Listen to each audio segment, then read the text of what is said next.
कभी कभी हम माँ से कहते हैं, माँ, मैंने सब कर लिया पर तुम मिली नहीं।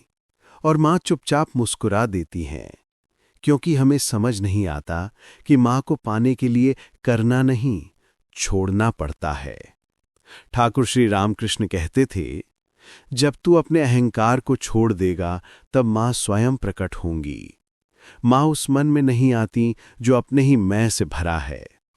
आत्मवाणी का यह संदेश सच्चे समर्पण का अर्थ बताता है।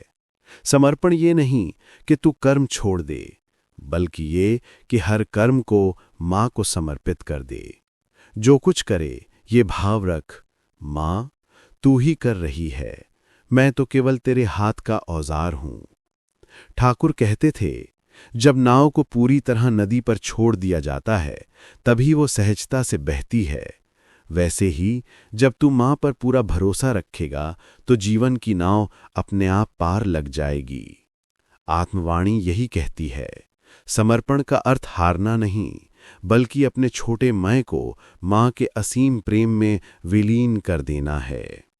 जब तू कहे, माँ अब सब तेरे हवाले, तो उसी क्षण माँ का सानिध्य शुरू हो जाता है। तो आज अपने भीतर ये भाव जगाओ, माँ मैं तुझे कुछ देने नहीं आया, मैं तो बस अपने आप को तेरे चरणों में रखता हूं।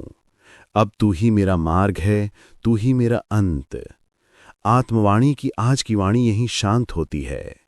पर क्या तू इतना समर्पण कर सकता है कि तेरा मैं ही माँ में विलीन हो जाए?